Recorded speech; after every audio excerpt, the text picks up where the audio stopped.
Easy guys, Dom here from Cringy Dad Gaming. So I know a few of you have been mentioning in comments on some of my videos that you'd like to know a little bit more about the extreme difficulty, what sort of rewards you get from completing it. So in this video I'm just going to be quickly discussing some of those things that you guys have been asking about on YouTube. So for those of you who don't know, you'll unlock extreme difficulty once you've completed the full campaign on any of the lower difficulties, but this difficulty is one below insane and it is extremely hard. So for example, your guns deal moderate damage to your teammates, so you've got to be careful about where you position yourselves so you're not shooting each other. Acid and enemies deal severe damage and you don't want to be standing in a pool of acid for too long, that's for sure, and if they hit you, it does degrade your health quite quickly. The enemies have even more health, so it means that the cannon fodder aliens that you encounter, usually mixed in throughout most of the levels, are going to be a lot harder to kill as well. You'll find fewer aid kits, so usually you only get one at most points in the game where you've got first aid kits. So it means having to distribute first aid strategically is really important. So I'd say that if you're going to play extreme or insane difficulty, then it's best to try and have at least one doc on your team to be able to use their first aid station. That's going to obviously help with the reduction in first aid kits, but also your max ammo is further reduced, and you tend to find if you're using fast shooting weapons such as the pulse rifle or smart guns, you're going to burn through that ammunition very quickly. So I would recommend obviously putting on attachments on your weapons and using different perks that are going to increase some of your max ammo, so you're carrying a little bit extra to get you through to each section where there is a refill. There's even less time to revive down teammates, and it takes longer to revive them, and each player can only be revived twice.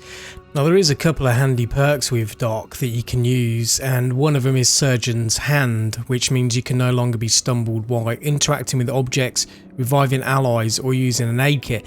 So that really comes in handy when you're trying to revive teammates, because if you get hit by an alien while you're trying to revive a down teammate, it's going to stop you from reviving them, which is really handy because trust me, a few of you will be going down, including myself, when you're playing the extreme difficulty.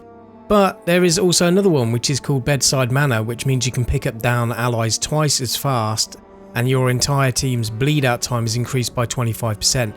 That's really handy for the extreme difficulty. It really is important when you're playing the extreme difficulty to be able to streamline your team to be able to work really well together. So, you know, having say a doc, a technician and either a gunner or a demolisher as an example, to keep your team quite balanced in everything that they do. You know, having the first aid buffs from the doc, but then having say the things like the turrets and stuff from the technician, and you know, the grenades that obviously slow down the enemies when they're trying to get close to you, and then the gunner or the demolisher to be able to do the fast fire rate and the majority of the heavy lifting when it comes to killing the aliens.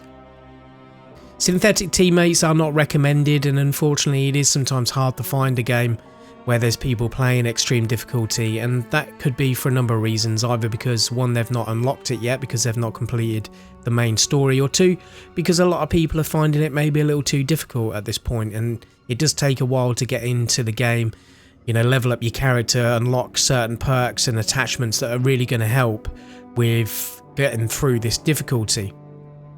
But let's now move on to some of the rewards that you may earn from completing the extreme difficulty. And on my first mission completion on the extreme mode, I got an AM-16 grouper, which is like a burst fire designated marksman rifle. I have tried it out, to be honest with you, I don't really like it myself. I did get a reflex laser sight. I got the xenomorph spine weapon decor, which is quite cool, and also a reaper weapon decor, which is also quite cool. 57 script and then 920 requisition credits. It felt a little bit stingy, to be honest with you, but that's kind of the sort of rewards that you'd usually get from completing these missions. I also did, on my second completion of the extreme difficulty, get a magazine that fires armor piercing rounds amongst a few other things, but that's the kind of things you're going to be unlocking at the end of these missions. So in terms of how much experience I got from completing the extreme difficulty, and this is just from completing one mission, my dock loadout kit got just over 20,000 XP. This XP kind of will vary depending on how many kills you get within the game and stuff like that while you're playing through the mission. So, but there's a rough idea of kind of how much XP I got from just one mission. That's pretty much it when it comes to extreme mode really, guys, and you know, there's not really much more for me to say on it at this point. So watch this space for more Aliens Fireteam Elite.